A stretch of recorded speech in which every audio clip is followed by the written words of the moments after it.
अस्सलाम वालेकुम। मेरे तमाम सुनने वालों को मेरा सलाम। कुछ अरसे के बाद आपकी खिदमत में हाज़िर हूँ एक छोटी सी बात लेके।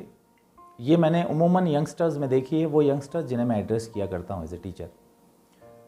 वो है कि मैनिपुलेटर्स किस तरह से एक्ट करते हैं और वो अपने काम निकलवाते हैं, एडवांटेजेस लेते हैं।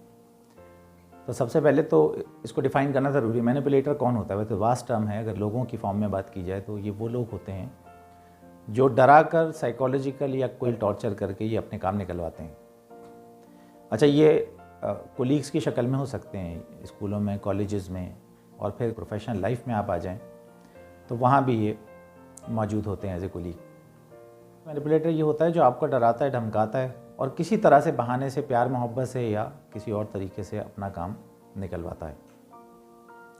इसमें बहुत इंपॉर्टेंट बात है कि वो है गिल्ट ट्रिप। ये एक टर्म है जिसके बारे में मैंने थोड़ा सा पढ़ा तो मुझे अंदाज़ा हुआ कि ये वो चीज़ है जो हम पढ़ चुके हैं पहले ही, टर्म्स आ जाती हैं बाद में। गिल्ट ट्रिप दरअसल वो एहसास गुनाह है। कोई भी इंसान हो, फरिश्ता नहीं होता। कुछ ना कुछ उसके मामलात रहते हैं, कुछ गड़बड़ें उसने की होती हैं ज़िंदगी में, और कहीं ना कहीं उसका जो कॉन्शियस होता है वो उसको इस बात को बावर करा रहा होता है।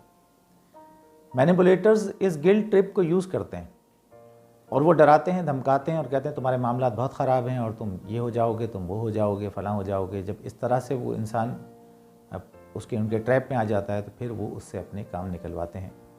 याद रखें, अपनी बाउंड्रीज़ को सेट करना सीखें। अगर कोई गुनाह किए हैं किसी ने, सब ने किए होते हैं, कोई भी बरीउस ज़िम्मा नहीं है इससे। सबसे पहले तो इस ट्रैप से निकालें ख़ुद को, गिल्ट ट्रिप जिसे कहते हैं। जिससे माफ़ी मांगनी है उससे माफ़ी मांगें, वो क्रिएटर है, वही माफ़ करने वाला है, इंसान माफ़ नहीं करेगा। लेकिन जो लोग ऐसा काम कर रहे होते हैं तो ऐसे लोगों की दो अक़साम हैं। या तो गिल्ट ट्रिप में लोग इंटेंशनली आपको फंसाते हैं या अनइंटेंशनली आपको फंसाते हैं, जिनको खुद नहीं पता होता कि वो ये कर रहे हैं। और निशानी क्या है? निशानी ये है कि गिल्ट ट्रिप में फंसाने के बाद कोई शख्स अपने मामलात आपसे डिस्कस नहीं करेगा, वो आपको कोई काम नहीं कहेगा करने के लिए, लेकिन बस वो यही आपको एहसास गुनाह दिलाता रहेगा। तो बेहतर है कि अपनी बाउंड्रीज़ को सेट करके आप उसे किनारा कश हो जाएं। दूसरे वो लोग हैं जो आपको इस गिल्ट ट्रिप में फंसा के अपने काम निकलवाते हैं। याद रखें, ना बोलना सीखें। ये it is very difficult to say no to anyone, क्योंकि इंसान या तो मुरव्वत में या किसी प्रेशर में काम करने की हामी भर लेता है और बाद में उसका काम का लोड बढ़ जाता है, जो कि उसे स्ट्रेस में मुब्तला करता है।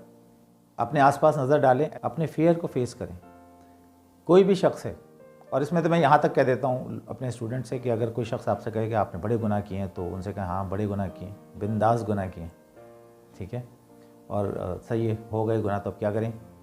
तो ये इस तरह से जब आप रिस्पॉन्ड करना शुरू करेंगे तो ख़ुद ब खुद आप देखेंगे कि मैनिपुलेटर्स आपके आसपास से छटना शुरू हो जाएंगे और आपको आपकी ज़िंदगी गुजारने का मौका मिलेगा। याद रखें, हर इंसान की ज़िंदगी में काम है, कामों के बोझ तले सब दबे में। एक्स्ट्रा बैगेज उठाकर चलने की ज़रूरत नहीं है। मेरी आज की नसीहत तमाम लोगों के लिए। Thank you very much.